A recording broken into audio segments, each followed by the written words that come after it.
Ya, halo teman-teman semua.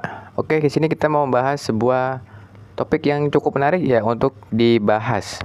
Terutama untuk teman-teman yang mungkin masih dalam tahap proses pengembangan channel atau masih tahap ngerintis channel ya. Dan ini pastinya berguna sekali informasi yang saya berikan ini. Dan apa informasinya? Teman-teman langsung aja simak video ini sehingga selesai agar nantinya paham dan tidak salah paham. Oke, yang pertama di sini saya mau bahas yaitu kenapa channel YouTube saya nggak ada progresnya.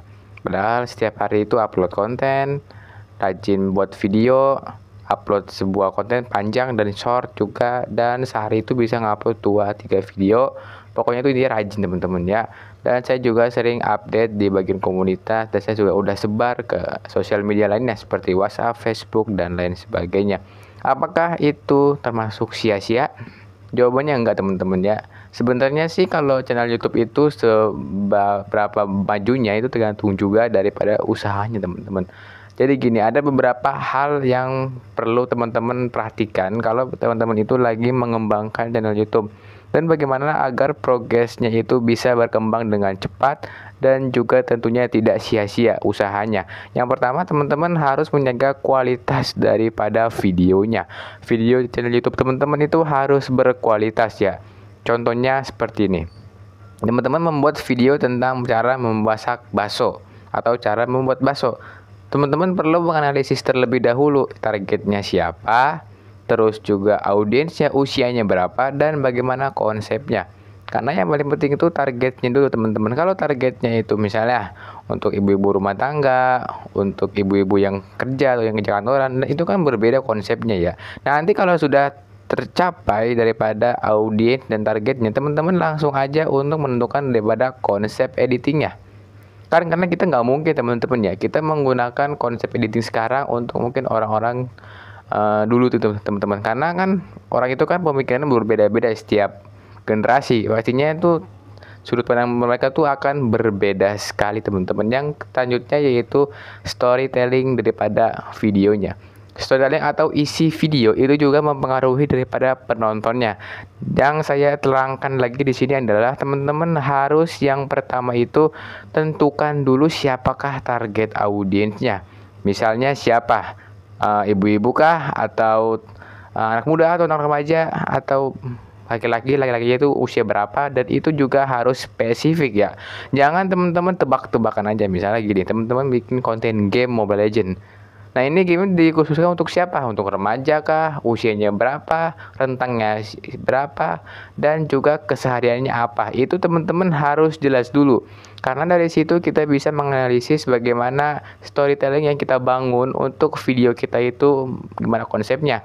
Misalnya kita bikin konten game cara bermain Mobile Legends untuk pemula dan targetnya untuk misalnya anak 6 SD, ya udah kita bikin aja dengan konsep yang simpel. Yang penting apa materi yang kita sampaikan itu sampai kepada penonton kita teman-teman, dan itu sangat penting sekali.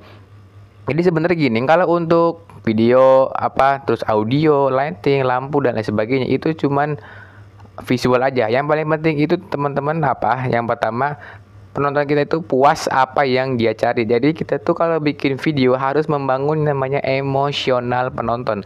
Ini sangat diperhatikan sekali teman-teman. Jadi kita tuh video kita itu harus memberikan solusi untuk penonton. Jangan kita hanya sembarang main upload video saja.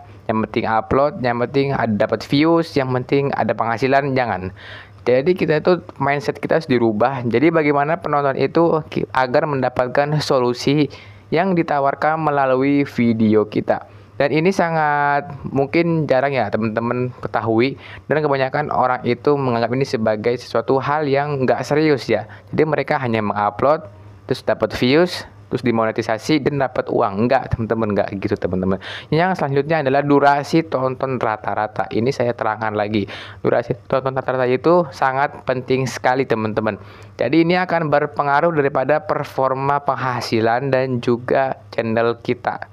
Ini harus teman-teman perhatikan ya. Kalau misalnya di bawah 50% daripada durasi video, misalnya itu durasinya 4 menit ya video kita, dan dia di bawah 50%, misalnya nonton kita cuma nonton di 2 menit, di 3 menit, itu pastinya bakal bosen. Jadi kalau bisa kita itu kalau mengupload video minimal itu durasi tonton rata-ratanya itu di hampir 50%. Misalnya dari video 4 menit, 50%-nya berapa? Misalnya ya udah 2 menit. Karena itu merupakan hal yang penting. Jadi di situ kita bisa menganalisis apakah penonton ini bosen atau tidak suka dengan konsep video kita atau storytelling yang kita buat. Ini juga berpengaruh ke apa? Penghasilan juga ngaruh daripada penghasilan, yang kedua subscriber dan juga penonton yang kembali atau penonton yang betah atau penonton yang rutin nonton video kita.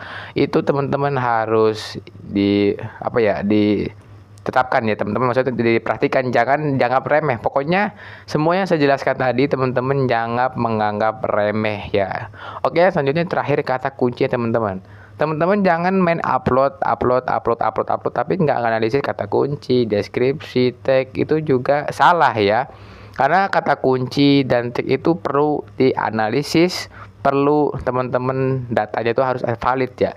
Oke, sekarang kita tuh udah masuk ke eranya AI atau AI ya, kecerdasan buatan. Teman-teman harus bisa menganalisisnya, misalnya menggunakan AI, misalnya ChatGPT atau yang lain sebagainya, itu boleh asalkan datanya valid dan teman-teman harus mengerti promptnya apa. Oke teman-teman, itu yang bisa kita bahas di kesempatan kali ini.